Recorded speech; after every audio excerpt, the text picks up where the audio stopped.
लाव रे बुचिया पनिया। कातना खुशी के बात बा, हमार बहिन आइल बिया आ हम बनाई ना हो मुर्गा मछली। रानी ससुयो देख के जरेले, गोतिनियो देख के जरेले। ओइसे का हमर भत्तार के कमीनी के अपन बनावतनी। बुचिया का स्पेशल सामान उहाँ के लाइल बानी एकदम करेजी दिल एकरा के का कह जाला पत्थरी त एकरा के दिले न कह जाला। ससुराइती हो गइल बिया इहे नु बहिन हमार रहे कि जे आके रहत रहे कातना कैसे बुचिया बुझाता कि अगिया जोड़ले बिया हो दादा। काला पर पानिया लावे गइली त सट गइली का रे बुचिया। अरे ना रे दीदी रुको आवत है लेके आऊ मार बेकलत फेका जीव जनता नहीं हमरा संग बात कइले त बदमाश नहीं ना के हरे तो लइका नु हरे पगला देता हमरा सब बताओ त दिन भर हम कितना करके पैसा देत रही खाली मांगत रहता। जानत ना कि मौसी के बियाह हो गइल बा, गड्डी देवे वाला हो गइल बा जानली। चाहिए दीदी बताऊ का है ना रे अब हमारे वो जैसे हमार बात है वो अभी बाल बच्चा नहीं खसर अभी ना हम गइनी तुरंत आइए गइनी हो जैसे ससुराल से का देखा दे कुछ खोजते ही हां काउची बोल देख तो में जीरा मर्च बा ना का बा त नमक ह हां डालना दई तरह पिसा दे नु बटे पिसना दे हमें डाल दई तरह छोड़ एकरा के डाल पहले। अरे दीदिया हमरा ये नहीं बुझाते तो चाहे गोते नहीं आसो सो कैसे कर ली सर ये ना बोली ना हमें यही बाबा हमर तो अरे देख बुचिया हमर सास गोतीली आ सब देख के जरेली सन जानली आ अगल बगल पड़ोसी रानी बैसन तो एमे ऐसे पिन मार देबेली सन आ कोना हमरा बिया के टेन देबेली सन जानली। हम ये रहती नु दीदिया धकेनु आगे लगा जाती झोटा में तो गोतनी क्या तोर सास के जलते ये चलते त कह देले बन कि लत खोरावा गांव ह लत खोर ये दीदिया तोरा से का कहे हमार ससुराल में चल जीबी ना ना पति त बड़ बड़ घर निह लागेला ओइ जिगा रे ये दीदिया लागे कि राजपूत के घर तोरा के का कहे अपन दिल के बात एकदम से ना कोई से बोला ना चाली अपन घर में का करता का नहीं करता ओकरा से कोनी के लेना देना नहीं खे सोच ले ऐसा हमार ससुराल आदमी कहेला कि नान जात के नाने बुद्धि रहे हां कहे के चाहिए बड़ जात के बड़ बुद्धि रहे बड़ बुद्धि ये चलते त ई ओइसने बैसन पिचासन बैसन टोला महला में बैसन त ये ना सिखेसन बड़े बाजारे रहती सन त कनियो के सिखती सन बुद्धि का है ना गैस पे बनावली रे बात हमरा से त बनबे ना करी ऐसे हमार साग ना सुगल हो दादा अभी गैस के बात करे लगल अभी ले के मुर्गा मछली दे त कनी के मुंह फूल के हेत का पोंगा भइल बा त का भइल बा पोंगा भइल बा त हमरा को मर्द के कमी नहीं खाती हो त का खाई ना कि पीही ना कि ना करी काहे खाती हम जिगाइल बनी शादी बियाह क कई लौड़ी बने खाती काहे जिगाइल बनी बताओ ना एक बुचे एगो तोरा के बात सिखाओ तनी तोरा काम बोलैले बनी ठीक नो जैसे ससुरावा से आइले बड़ी ए जिगवा तो ए जिगवा साने से रहिए तनी उसे गिरिए मत ना किया कुछ कहता बोलिए दादा सान त धागा चड़का दी है एकरा खाती छूट बा तोर जीजू सपोर्ट करे आई हो दादा कब हम डराए वाली बानी हो कि कुंवारे पे कब डराइल बानी हमर बियाह हो गल तब हम डराइब झोटा धक पटक दिमाग लगा दे जर जी जा जब से हमरा के मान जान करे लगला नु एकनी के देह में लूटी फेकले बा पूछे रे एक बात कही का 4 लाख रुपया हम जुटा ले बनी कहां से उहे उनके कमीनी है मैया बनत नु रहे हां 2 बनत नु रहे 2 लाख हमरा के दे दिया 2 लाख तो पहले उठवे निकाल देले बा 2 लाख हमरा के दे दिया ले लिए फिर आधा लाख बदला दे दी है काले लके जरूरत बाटे दादा आजकल आदमी आधा लाख बादरा मांगे कैसा करत आई रे बात पहले जो मसाला पीस के लाओ हम डाली मुर्गा अरे दीदी हमाइल में तब तू हमरा से जे कुआर पे त करवाओते रही मार पीट के दका झोटा नवा का अभी हमरा से करवावेली माई ना करबी तो अरे तो बुढ़बा के काम कर देगो ननद बिया ओकरा से करवा कुछ न रे करी रे दिन रात फोन पर बतियावेले बराबर खाली कब ना बोला अभी बोलाई का अभी बोलाई का तू खाली कब ना बोला त केने बा हो अजी बोलो जी ना आई खुशबू जी हम जी कहे के लगाई ऊ के है हमार बोल ना तब आइबो ना करी टेढ़ी बकेले खुद जी हमारे मुंह में साउते नहीं के खुशबू जी कहो वो तो पिल्ली में चिल्लाते है ये दादा है नहीं ता देखे मयुवा से उन टोन लगावेले कहो आ कहिया जइबू हो के तू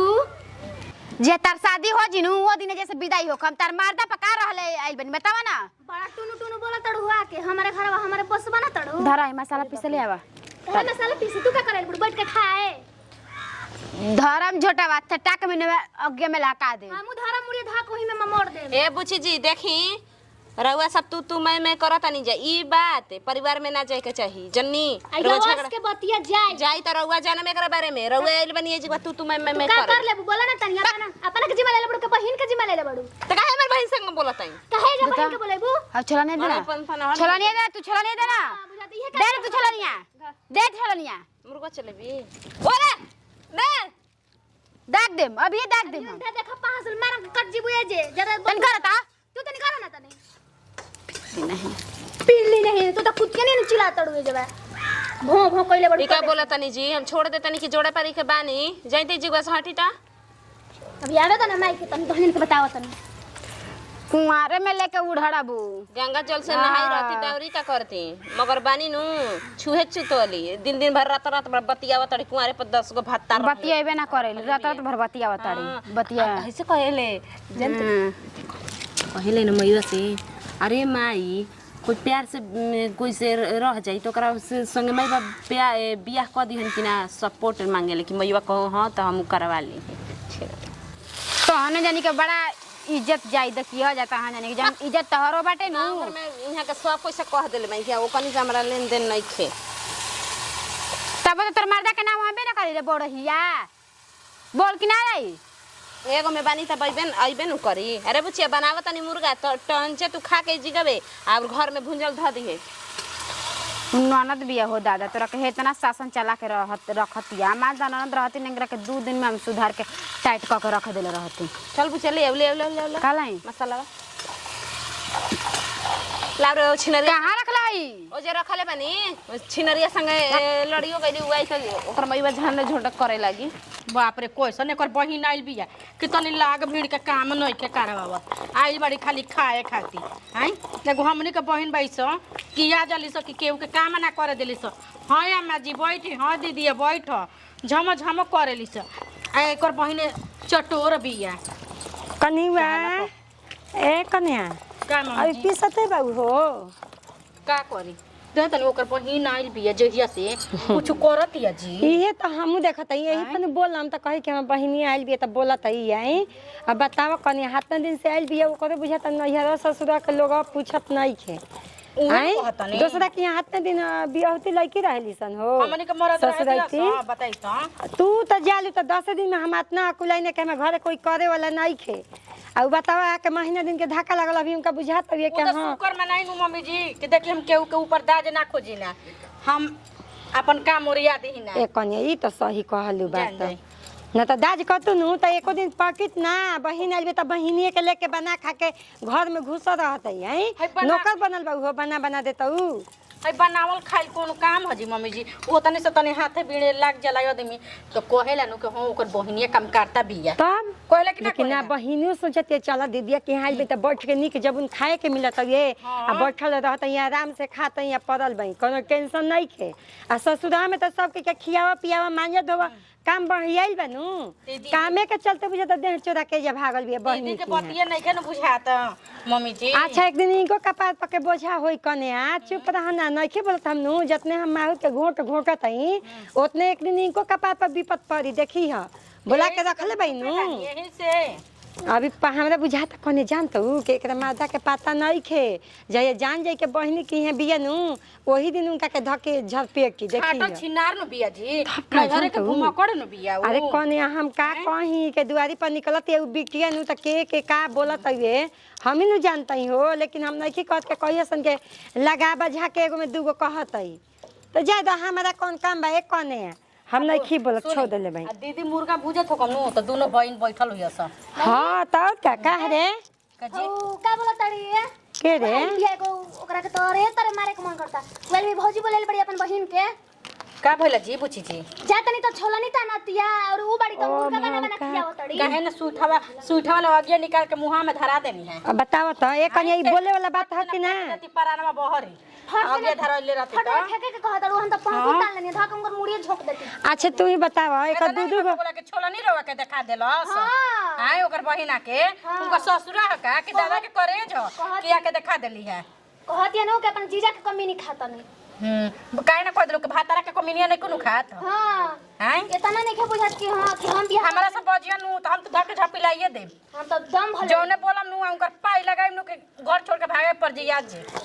उनका के खदेर के कसम रे के मैं तू सुन ले भौजी तू सुन ल ओकरा के अरे हम तो ओकर बात सुन के हमें बुझाता पेटे भर गेल है सब दोनों बहन बैठल होइए सा खाए खातिर खा कहत से लगल खा के जाइए बुचिया हां ऊ त लुटवावे के फेरम बानी उहाँ के दीदी के का बुझाता कि घर हमनी के न बिलाता। अरे तो वो का बहिन हिया कल में चल जीता ओकर गुंजाइश बना जाई तो देखियो ना हमारे गाड़ी के मुंहे बोले के बा। आजकल के तले उधर हमारा भी देखी पूछी जी बोले दी तब देखी कैसे उनकर झोटा धकला सारा पानी की ना देखिए ना आइल बड़ी जी तई में घूमे के मुंह लड़ावे जाइल बड़ी उनकरा नियन घर में हमनी के बहिन नहीं की सका गोतनी नहीं की सका ना अपने आप के बॉस समझता रही उनका से बॉस हम हन किसी ने नहीं जाना तनी बोची जी नहीं घरवे के घूम कर भाई हम मुंह लड़ौले भाई आ लड़कोले भाई ये से ऐसे करत ऐसे हमारे के दू चार पाए लगावत ऐसन दोनों बहिनियन मिल के कह दिया नु के गोड़वा के धोनो बिक देम नु तब ना मिले बुस ना ओने मिली हसन मिले हसन का कह दे यो तना बिया तो जाओ रुक हमनी के भागिए देखो देखो ना मुर्गा में इतना मरचा पीस देले बने नु कि ना धुआं निकाल देनी नु ओकनी के तो हमरो नाम ना चलो नीमक कम डाल दे मन खाइए हम जब बहिनियन में मुंह में ना चलो जाते भौजी जा जा तने में बेड़ा पक बेसी टवा झाड़ के बिछा देब तो ठीक बा तने भैया के अपने भेज हम लोग कम तो उ एगो मरद बानी नु के बहरी निकल जाई ना तनी मन करला के दिन में दुख सुख बतियाई तो चल जाई ना का जाने कहां ना अबो तोरा गौवा के ओरी मिलबो चोरी चोरी तोहरा से गोरी कैसे ही हो जला दादा फोना में का एक गोरी गोरी गइले बड़ू का जीजाजी कहाँ से आप तनी आवा तनी हिजे खेत बाजार में से घूम के का करी दीदी मुर्गा बनाए तो ना खनी वही बना देली तो देबो लोग तब न खाई हम का है दीदी दी तबे कारा बोले हमारा हाथ से नहीं कारा खा सकत लो तारा हाथ से तब बढ़िया से खान खिएबू तब न खियावत कहां बा ये चीज जी देखी रहो से हम बात कहता नहीं रपता हमरा बड़ी कभी कभी खीस बढ़ जाला कभी कभी मेरा खुशियों के दिगलत हो खेला के बस हम का कही माने खीस काहे पड़ जाला तारा का है ना ये चीज जी बताएं जब जाना तानी कि जब हमार हितगण हमार मेयारू के हितगण बहिन चाहे कोई ससुराल से आवत हटे तोरा और माई और भौजाई और बहिन एतना लड़ाकी में से चपर चपर मुंह चलावत रहते सा ए त छोड़ा ना ओकनी के हम बानी त सुन ठीक बा रहुआ बानी आज हमरा खातिर रहुआ बानी ठीक बाटे और कोई औरी दीदिया के हित गण आइल तब तरह न करे सन आज रहुआ बानी त चार तन की बानी तन की नवल बैसन आज अगर रहुआ बाहर भीतर चल जी दीदिया के मार के हमार काट के फेंक दिए सन रहुआ कुछ ना बोलम ना ऐसे कैसे हो जी मत काट के फेंक दियो सब हां देखी रे बस हम बात कहतनी हमार बात मानम कि ना मानम हमरा बस एगुड़े बात कहतनी तहार तो मत एगो का तू 100 गो बात कह ना हमरा से जोन कहबू तो हम मान ले हम तहार मानम नु बात है तहार ना मानम त के कर मानम शादी हो हमार दीदिया के अलगे क दी ऑल के हाँ दीदी हमार अलगे रही एक घर में ना रही केनु जगह जमीन लेके घर दर उठवा दी अरे वो तो मान लो जगह जमीन लेके तो बनाइए दिए जन तड़ू तनी सही हो सोचे तनी कि माई बहिन है सब आखिर मान लो छोड़ देबो तो हाँ त कहीं कि मुहदय बाटे भौजाई में माई में बहिन में तमार दीदी के काट के फेंक दी है काहे के हमार दीदी के साथ रहता नहीं बात मत तू कैसे बात कर तड़ू तहर दीदी ना जी हमार बात कइल बड़ी उचित बाटे समझ गनी रहुआ ना बोलम नु तब में तू ना होखी हन कैसे कोई घर में करला है दादा और बहिन चपर चपर मुंह चलावते रब चपर चपर मुंह चलावते सुअरिया नहीं लागता कि कितना कर हइले हियो कर ये लुरवे बा कचर कचर कचर पचर पचर करत रही अरे वो बजट बानी घर में हमारा ऐसा हमार भाई पूछ ले हमार दीदी से हमार भाई बाटे काट के हमनी गुरिया गुरिया फेंक देला जहां द्वार पर हमनी के देख लेवेला त कोई लिखे मर्द हम देखले नहीं खी हैं एगो रहुआ बानी का जानी हमारे घर में ऐसा होइए गुल बड़ी से तो का करबू एक काट के फेंक देबू ना त मत काट के फेंकी चढ़ाइले रही बढ़ाइले रही कपार पे मुताई कपार पे ना चढ़ा के मत ई कैसे कैसे बात करत तड़ू तू मत साली हो हमारा होइसे तू बतियेगू हमरा से तारा बुझाता है बोला का चाहिए बाजार लेके आवत छोड़ा खिसिया मत बात सुन हमार जातनी बाजारे बोलो कुछ चाहिए तो ले ले एक तरह के चाहे काजी ना बोलो मने कोनो चीज खाए के मन होके चाहे कुछ लेवे के होके अंदर भीतर के जौन सामान होके कौन नाम सब ले ले ज्यादा कुछ ना बस छेना ले लेबे आ पिज्जा ले लेम बर्गर ले लेम जाई छेना वाला मिठाई नु हां मिठाई न छेना वाला हां जाई जवन मन तवन रवा ले रौरे पसंद के हम खा ले बस मिठाई बर्गर पिज्जा पर खुश बाड़ू अरे हां जी तब कोची पर खुश रहम बताई अच्छा चल तू जैसे खुश रह तहरा खुशी खाती हम खुश का हम कहें जवन कहबू तो ओने में खुश रहनी ठीक बा हम लेके आवत तनी आ देखो उनका के दीदिया के अपन खाना उन्हें खा लिया लोग ठीक बा हम आई तो खाएं ठीक बा चला ई जीजा हो जीजा से जीजा एकदम से बाटे कर अपना मने बुझाताटे हमार दीदिया के पेच में डाल के मुंह अइले बड़ा सन सब खीसे हमारा बरत अटे कैसे कहता उनके ना हम अलगा नहीं हो सकत हमारा भौजाई भी है माई भी है बहिन भी है आखिर तू दोनों मुँह देखा तब ना हमारे दीदिया के पेच में पड़ले बड़ा जेहे न ते हित गना त हमार दीदी बात बोली सुनत रहतिया। ये जगह जी मिल के तू दूसरा ठई रखत त हमार दीदी आराम से खाइत पियत ना कोई से मतलब रहत ना टेंशन रहत हित गन आइतन अपन आराम से रहतन। बताव बोलम त खराबे हो जाई मैं ये बुझाता है हमार बड़की पतोह के बहिन बोला के हाथ दिन से रखले बिया घर परिवार का कहता का ना कोई मुंह पर नहीं बोलता अपने मन का दिमाग बा हैं के महीना दिन से जा धक्का लागल एजुके बाई ई नहीं बुझत के हाँ अब जइबो करी ही तई ना तई 2 दिन से 4 दिन काफ़ी हो जाला। बाप रे बाप बुझाता के घर में आग लगा दिए सन रोज आधा किलो तेल ले आवत ये आधा किलो खत्म बुझाता के कार व पर कइले बानी बताई हां का कइले बहन का करत जौने कहतई आ रउआ जवन करवावतनी नु हम कुंवर ठेलो से उ बढ़िया करवावतनी का हमें जिगवा हमार शादी बियाह भइल बा त हमर नैहर ससुर छूट जाई अपन बहिन के अपन भाई के अपन भौजाई के अपन माई के अपन दादा के हम ना एजिक बोलवाई बहिन बोलाले ये जमात करे खातिर हम टूअर बाई कि हमर कोई नहीं हरवा से सब कोई आई हम कहते मार करे खातिर नहीं कोन बोलावले हमर पटीदार बनल भाई हमर बेटे के छोलनी उठावत काहे जे मर्डर भइल बा का कि हम फोन क के रोगा के बोलैल बन कि तू आवे जिगवा बंदूक चलावे के बा वाला के है तू एक लका उठाई तो तारा कम बोलते कि तू काहे ऐसे कइला है बुचियो जी सब पूछनी है का कहनी हां हम ना रहियो जिगवा उ जाके कहतड़ी कि तू कहिया जइबू हो इहे हितना तक आदमी के बोले के लइका बिया हम ना मुंह पर कहनी के ए बुची तू कहिया जइबू का आदमी समझाई हन उ कह देतड़ी उ कह देतड़ी त रस लीला उ कह देतड़ी त करेक्टर ढीला हो जाता ना। खूब कथा कहानी जाने ले तू ये कहाला अपना बेटी के देखिए अम्मा जी मुंह संभरवा के बोलवाई कि केकरा से कैसे बतियावा जाला आ नहीं तो आदमी का रे धर ले चला चलिए तो पैसा आवत त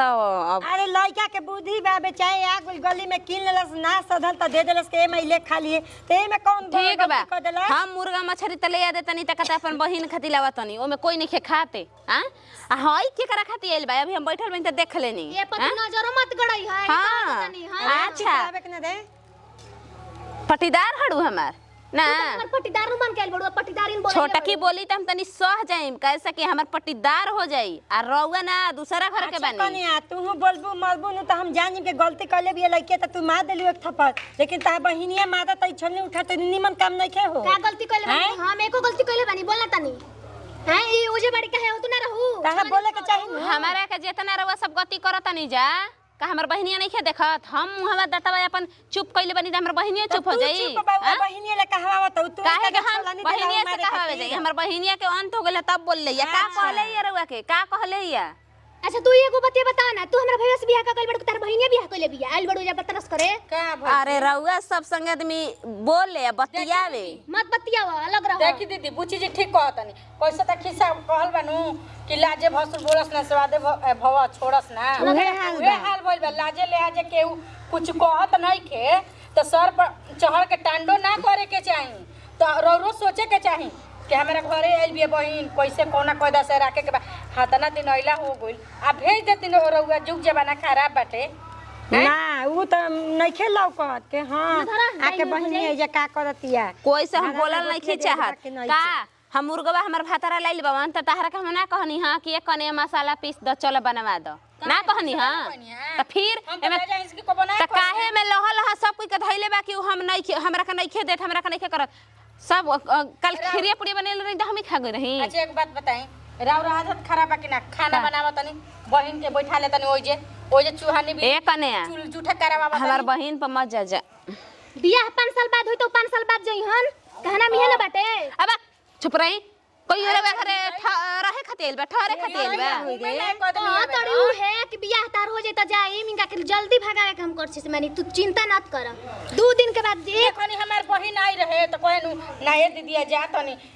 हित न तनी न होकेलन ए जे हमार नैहर के जे पसम हम पटीदार करौआ सबके का मतलब हमार जीजा जी जब कहत नहीं जा रहे के त जीजा के लेके सूत रहेला जीजा कहतड़ू त जीजा के मतलब का भई बतार ना नु हम जीजा ज्यादा हो कनिया चुप रह उनका ज्यादा मत बोला बिगाड़ कर रख ले भाई चुप रह त दे दे में एक तबा के मुंह में जल्दी हमरो बहिन बिया संस्कारी बहिन बिया